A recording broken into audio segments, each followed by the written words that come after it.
Hi everyone, and welcome back to my channel.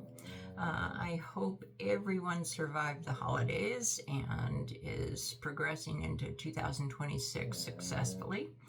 Of course, we have upcoming holidays to worry about now. We've got Valentine's Day, where you need to make sure that the person you love has the perfect gift again, and you go out to dinner and enjoy. Reservations are always booked, so make sure you get those reservations in. Otherwise, you end up eating at one of the fast food places.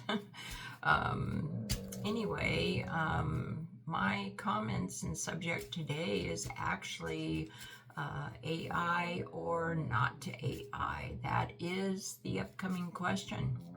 And seems to be the topic of today's news and publications and online. Everyone wants to learn AI.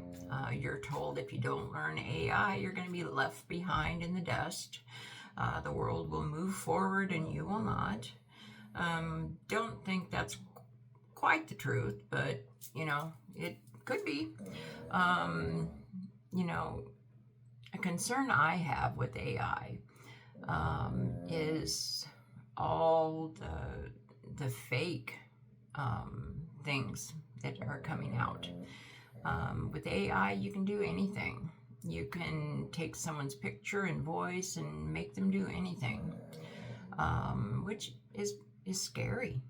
If you're someone who is a thief or a scammer, someone out to get things from people, it's the perfect world. You can do all this, especially those who feel they need to take advantage of the elderly.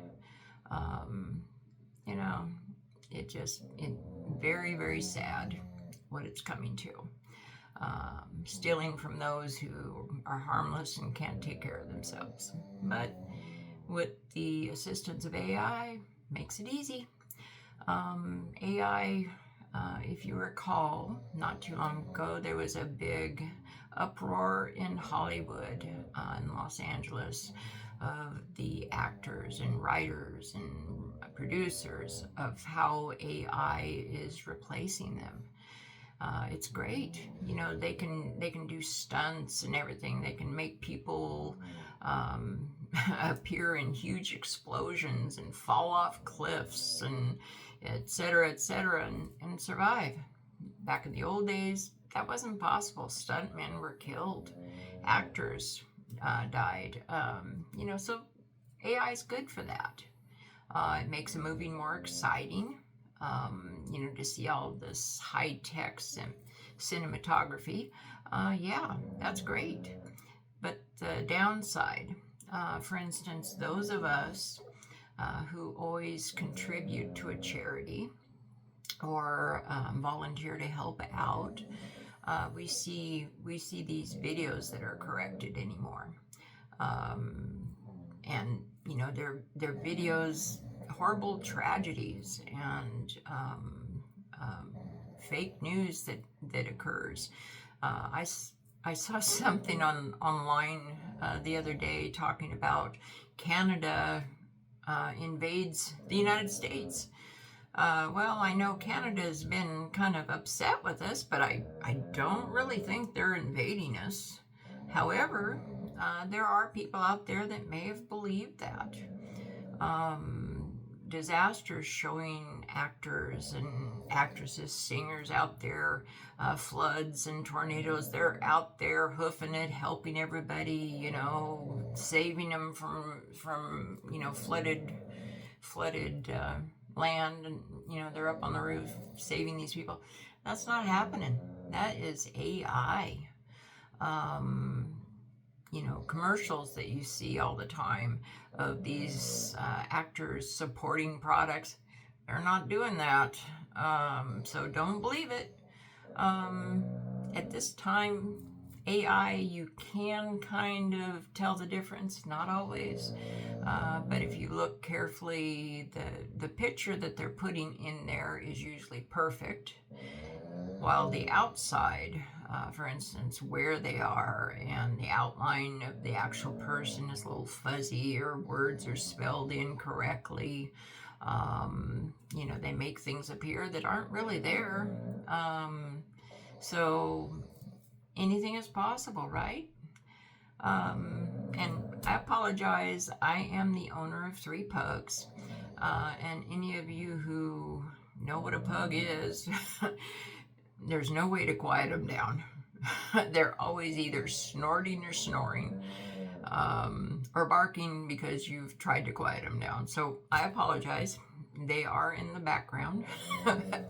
And now, see, AI would be good for this, I guess. But anyway, I did want to go on to robotics. Robotics, they're a wonderful thing. I can see, for instance, like quadriplegics and paraplegics, and they strap these robotic machines onto them, and they're able to move around and walk. That is wonderful. That is a good thing.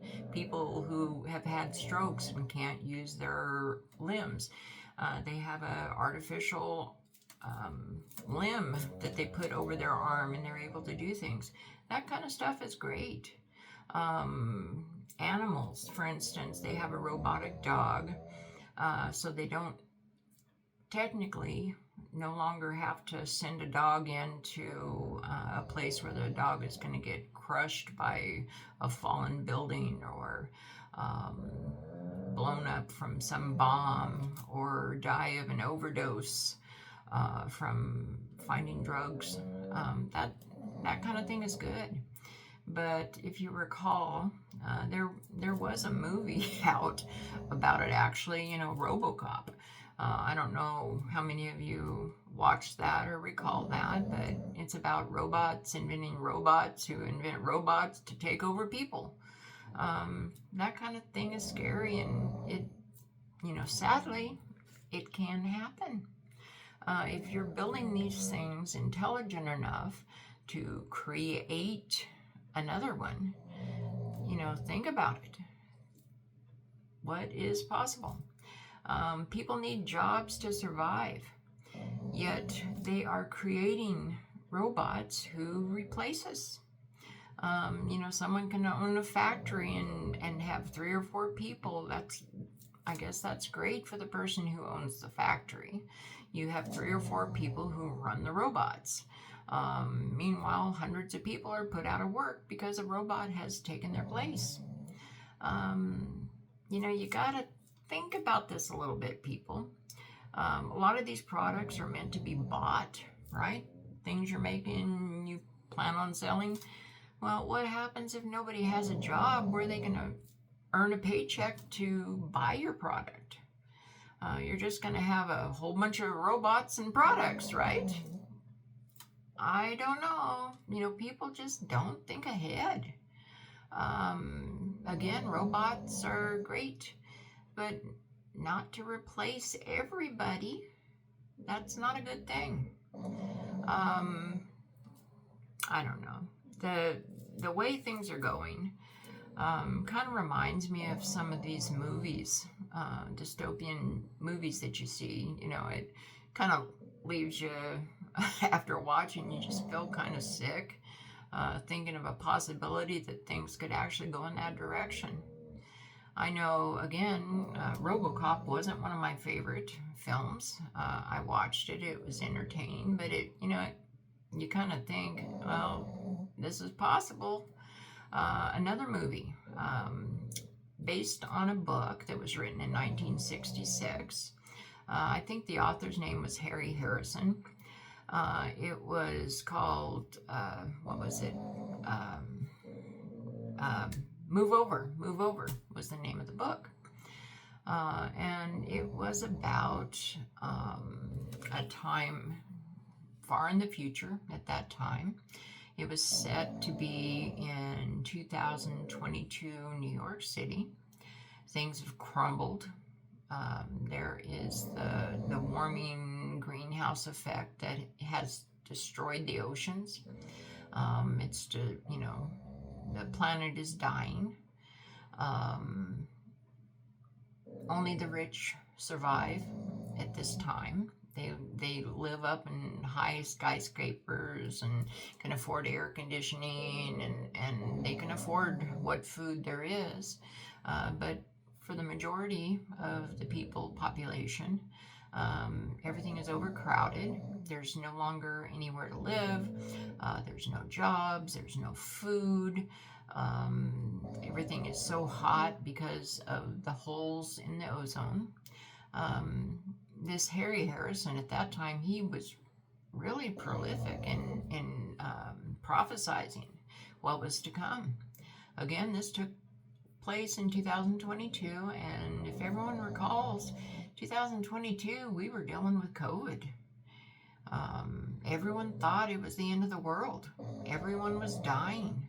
Um, you know, and even today, you've got bird flu and all this where they're going out and they're killing hundreds of thousands of food source.